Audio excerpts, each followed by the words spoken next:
Jumpa lagi dengan saya, Willy The Rooms, tetap di The Sinners Channel.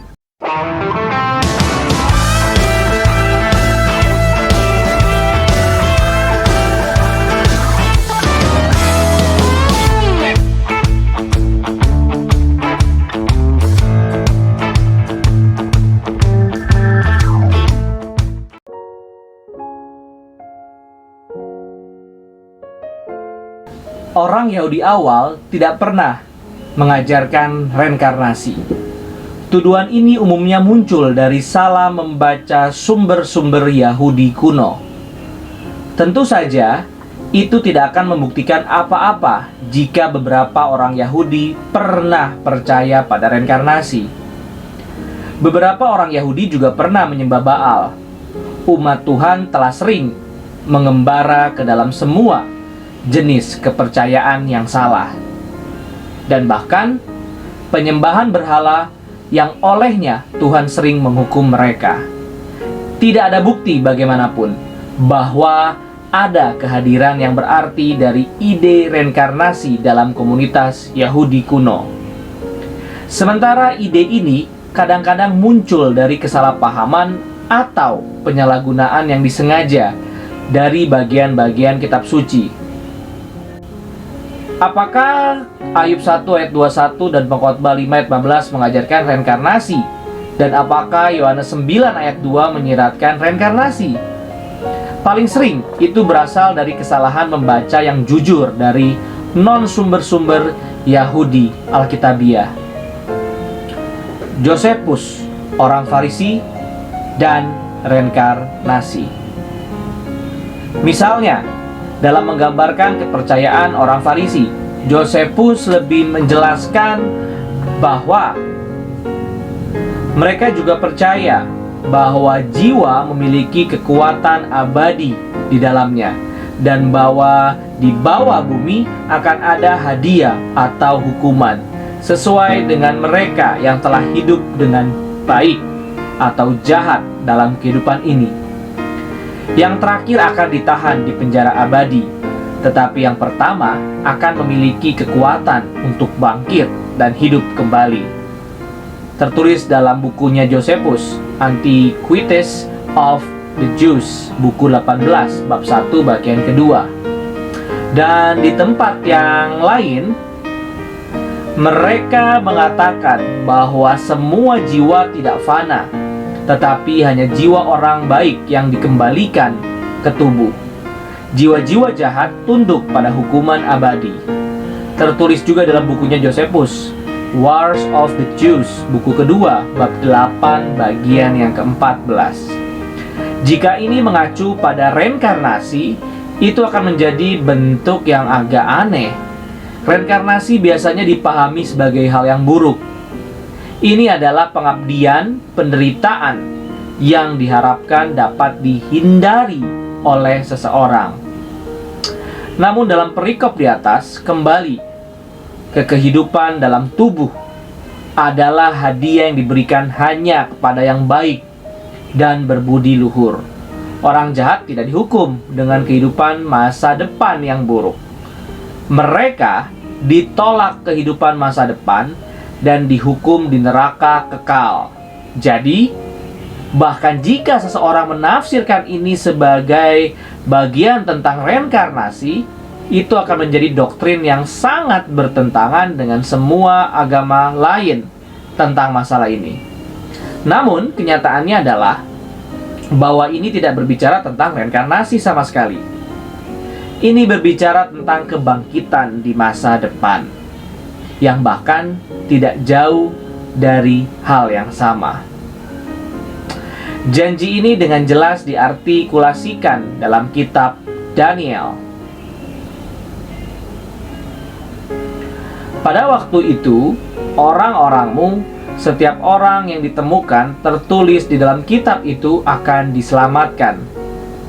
Banyak dari mereka yang tidur dalam debu tanah akan bangun. Ini untuk hidup yang kekal, tetapi yang lain untuk aib dan penghinaan yang kekal. Daniel 12 ayat 1b sampai ke 2. Persamaan antara ini dan apa yang digambarkan Josephus adalah jelas. Orang-orang kudus perjanjian lama lainnya berbicara dengan harapan akan hal ini juga. Seperti di mana Ayub berkata, "Bahkan setelah kulitku hancur, namun dalam dagingku aku akan melihat Tuhan." Ayub 19 ayat yang ke-26. Harapannya bukan untuk suksesi kehidupan fana yang terus-menerus. Harapannya adalah untuk kembali secara tunggal dari kematian ke kehidupan di hadirat Allah. Demikian pula beberapa penafsir Yahudi awal memahami penglihatan tulang kering dalam Yeskiel 37 untuk menunjuk ke depan pada hari ketika tubuh umat Allah akan benar-benar hidup kembali. Teks-teks apokrif dari Yahudi lainnya seperti 2 Makabe dan kitab Henokh menggambarkan harapan masa depan ini. Tak satu pun dari sumber-sumber ini menyebutkan siklus kematian dan kelahiran kembali yang berkelanjutan. Sebaliknya, mereka menantikan hari masa depan yang penuh kemenangan di mana tubuh mereka akan hidup kembali. Terlebih lagi, dalam kedua bagian yang telah disebut, Josephus melanjutkan dengan membandingkan kepercayaan orang Farisi dengan kepercayaan orang Saduki, yang dia jelaskan menolak ajaran ini. Perjanjian Baru secara khusus membahas pembagian ini. Karena orang Saduki mengatakan bahwa tidak ada kebangkitan, tidak ada malaikat atau roh, tetapi orang-orang Farisi mengakui mereka semua. Kisah Para Rasul 23 ayatnya yang ke-8. Injil juga mendefinisikan orang Saduki sebagai mereka yang mengatakan tidak ada kebangkitan. Matius pasalnya yang kedua 2 ayat 23. Jelas, Josephus sedang berbicara tentang kebangkitan, bukan reinkarnasi. Philo dari Alexandria dan jiwa sebelum tubuh. Orang-orang Yahudi terpelajar yang hidup dalam budaya Yunani Romawi di luar negeri, mayoritas Yahudi sering mendapati diri mereka terlibat dalam dialog filosofis dengan aliran pemikiran pagan. Mereka berusaha menawarkan pembelaan atas rasionalitas kepercayaan Yahudi, tetapi dalam istilah dan kategori yang akan dipahami dan dihormati oleh para pemikir Yunani. Kadang-kadang mereka bahkan melangkah lebih jauh untuk mencoba dan menyatukan spekulasi filosofis orang Yunani dengan kepercayaan Yahudi mereka.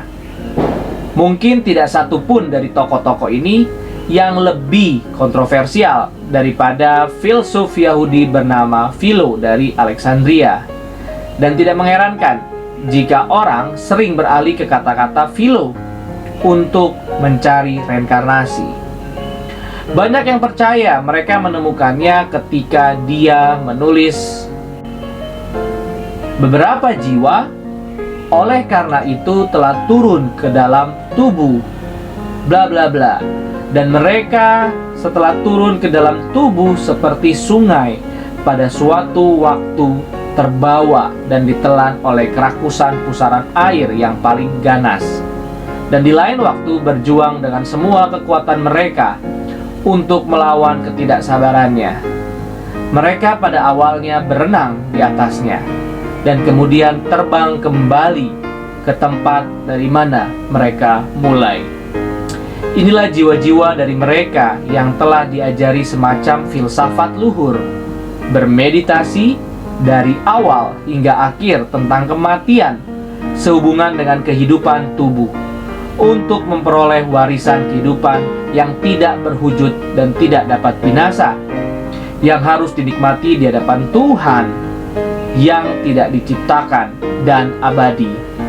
Tetapi mereka yang ditelan dalam pusaran air adalah jiwa orang-orang lain yang telah mengabaikan kebijaksanaan, menyerahkan diri mereka untuk mengejar hal-hal yang tidak stabil, yang diatur oleh keberuntungan saja.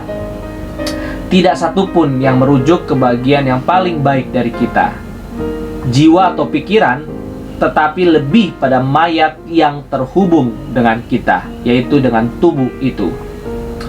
Ini ditulis dari bukunya Philo dari Alexandria, On the Giants, dalam babnya yang ketiga. Bagian ini berasal dari karya Philo, On the Giants, di mana ia mencoba untuk membahas subjek yang sulit dari Nephilim dalam Kejadian yang ke-6.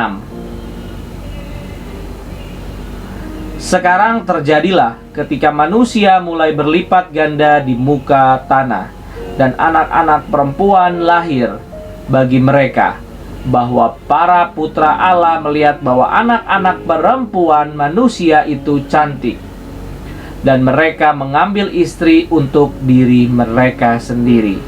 Siapapun yang mereka pilih kemudian, Tuhan berkata, Rohku tidak akan berjuang dengan manusia selamanya, karena dia juga adalah daging, namun umurnya akan menjadi 120 tahun. Nephilim ada di bumi pada masa itu, dan juga setelah itu, ketika putra-putra Allah datang kepada putri-putri manusia, dan mereka melahirkan anak-anak bagi mereka. Itulah orang-orang perkasa pada zaman dahulu. Orang-orang termasyur, Kejadian 6 ayat 1 sampai 4. Seperti banyak komentator Yahudi kuno, Philo memahami anak-anak Tuhan sebagai makhluk malaikat yang melakukan dosa dengan merayu wanita manusia. Dalam tulisan ini ia berusaha menunjukkan bahwa masuk akal untuk percaya bahwa roh surgawi seperti malaikat bisa turun dan bersenggama dengan makhluk fisik. Dia melakukannya dengan mengacu pada gagasan filosofis Yunani Romawi, bahwa atmosfer penuh dengan roh-roh hidup, dan bahwa roh-roh ini sering turun dan mengambil tubuh. Memang, menurut pemikiran beberapa filsuf pagan, disinilah semua jiwa manusia diduga berasal. Sejauh mana Philo menerima ide ini sendiri, dan sejauh mana dia hanya menggunakan bahasanya untuk mencoba mengakomodasi pembacanya saat berurusan dengan masalah yang sulit, adalah subjek perdebatan besar. Yang jelas, bagaimanapun adalah bahwa Philo masih berpendapat bahwa hidup berakhir dengan salah satu dari dua cara. Ada jiwa-jiwa disiplin yang lolos ke hadapan surgawi, dan ada jiwa-jiwa duniawi yang mati dengan tubuh mereka dan dibius sampai mati. Tidak ada pertimbangan di sini tentang jiwa yang kembali ke lebih banyak tubuh dengan peluang di masa depan untuk memperbaikinya. Beberapa melarikan diri, beberapa mati, tidak ada yang tersisa. Philo kontroversial bahkan di zamannya sendiri, dan sama sekali tidak mewakili pemikiran Yunani arus utama. Tetapi bahkan dia tidak melangkah sejauh reinkarnasi. Kebijakan Salomo. Argumen populer lainnya datang dari buku apokrif Kebijakan Salomo. Dalam menggambarkan pencariannya akan kebijaksanaan, penulis menjelaskan,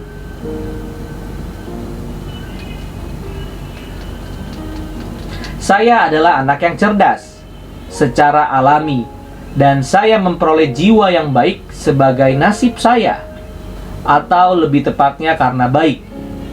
Saya memasuki tubuh yang tidak tercemar. Tetapi saya merasa bahwa saya tidak akan memiliki hikmat kecuali jika Tuhan memberikannya kepada saya. Dan itu adalah tanda pemahaman untuk mengetahui karunia siapa dia. Jadi, saya memohon kepada Tuhan dan memohon kepadanya. Kebijakan Salomo 8 ayat 19 sampai ke 21. Kita harus mencatat di depan bahwa ini adalah bagian puitis yang juga melambangkan kebijaksanaan sebagai sosok perempuan yang hidup sedang diteliti oleh penulis. Maksud penulis bukan untuk mengklaim bahwa ada dewi atau roh pribadi yang sebenarnya bernama kebijaksanaan. Dia berbicara tentang kualitas kebijaksanaan dan menggunakan perangkat sastra untuk menggambarkan pengejarannya akan hal itu.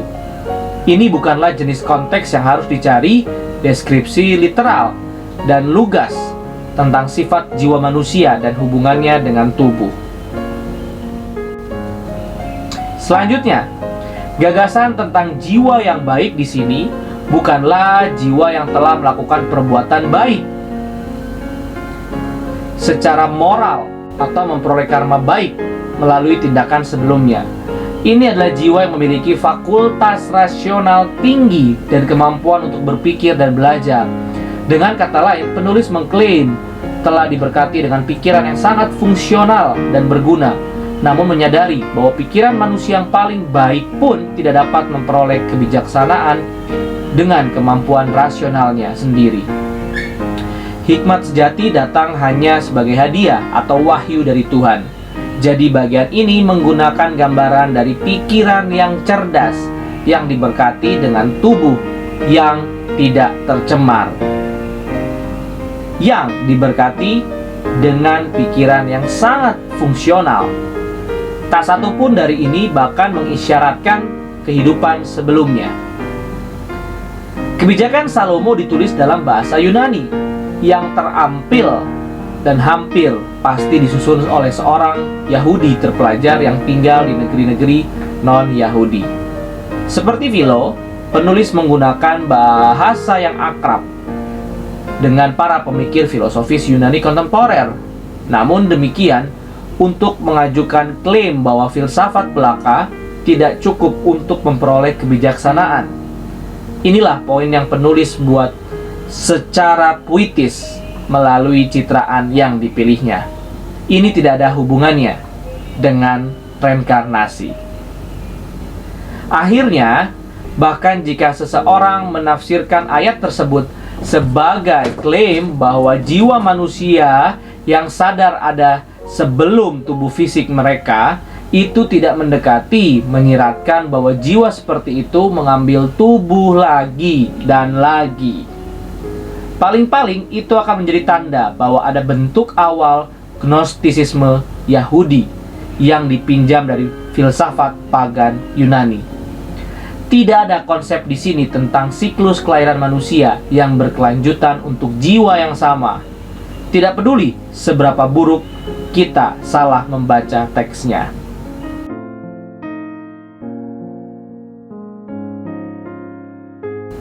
Josephus mengaitkan sekte Yahudi yang disebut Esseni sebagai teori bahwa tubuh bersifat sementara dan jiwa tidak dapat mati, dan dengan demikian jiwa manusia hidup setelah kematian tubuh. Memang, ia bahkan mengklaim bahwa kaum Esseni melihat roh sebagai terperangkap dalam tubuh, seperti dalam penjara. Sarjana Kristen kuno, ada Hippolytus dari Roma, sementara menegaskan banyak detail yang sama yang diberikan Josephus. Juga sama jelasnya bahwa kaum Esseni percaya pada harapan Yahudi akan masa depan satu kali kebangkitan tubuh. Jika gulungan laut mati mencerminkan komunitas Esseni seperti yang diyakini sebagian besar sarjana, maka mereka juga menunjukkan bahwa harapan Esseni adalah kebangkitan fisik orang benar dan penghakiman dari orang jahat. Josephus menulis untuk audiens Yunani Romawi dan cenderung mengungkapkan hal-hal dengan cara yang akan mereka pahami dengan lebih baik. Tetapi tampaknya doktrin yang dia gambarkan mungkin jauh lebih halus daripada yang tampak bagi kita dari Josephus dalam hal pilihan kata. Jika ini benar untuk Josephus di Esseni, tampaknya juga benar untuk Philo dan penulis kebijaksanaan Salomo juga. Di balik bahasa yang dipilih untuk menarik pembaca Helenistik, mungkin ada sesuatu yang lebih dekat dengan doktrin Yahudi arus utama tentang jiwa manusia yang menunggu hukuman atau hadiah pada hari ketika tubuh kembali hidup. Bagaimanapun, bahkan jika Esseni atau beberapa penulis Yahudi Yunani datang untuk menyatakan bahwa manusia adalah roh praeksistensi yang sementara terperangkap dalam tubuh manusia dan mencari pembebasan dari penjara keberadaan fisik, atau gagasan yang akan mereka ambil dari filosofi pagan secara lengkap, kontradiksi dengan wahyu Perjanjian Lama. Tidak ada dalam salah satu bagian-bagian ini yang menunjukkan bahwa jiwa menjalani banyak kehidupan manusia atau apapun yang mirip dengan reinkarnasi. Kesimpulan, bentuk-bentuk pemikiran Yahudi yang berdasarkan Alkitab dengan jelas menegaskan bahwa sementara roh atau jiwa manusia terus ada setelah kematian, mereka tidak berulang kali dilahirkan kembali, melainkan menunggu harapan kebangkitan di masa depan dalam tubuh di mana mereka mati. Meskipun deskripsi Josephus tentang Esseni terdengar agak Yunani dan Gnostik, sebagian besar bukti menunjukkan pada Esseni yang memegang gagasan Alkitabiah yang sama tentang kematian dan kebangkitan.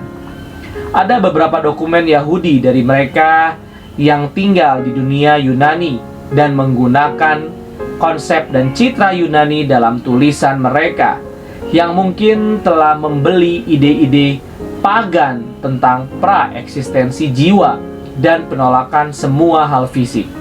Bahkan ini, bagaimanapun, mungkin hanya mewakili penggunaan bahasa akomodatif dan perangkat sastra daripada adopsi yang sebenarnya dari kepercayaan Yunani sebagai deskripsi literal dari realitas. Bagaimanapun, bahkan pada seorang seperti Philo, calon paling mungkin untuk seorang Yahudi yang benar-benar mengadopsi pandangan filosofis Yunani pagan tentang dunia, tidak ada bukti sama sekali untuk siklus kelahiran kembali atau apapun yang menyerupai reinkarnasi. Singkatnya, bahkan di cabang Yudaisme yang paling liar sekalipun, tidak ada contoh sekte atau individu Yahudi kuno yang dikenal menganjurkan reinkarnasi. Terima kasih. Tuhan Yesus memberkati.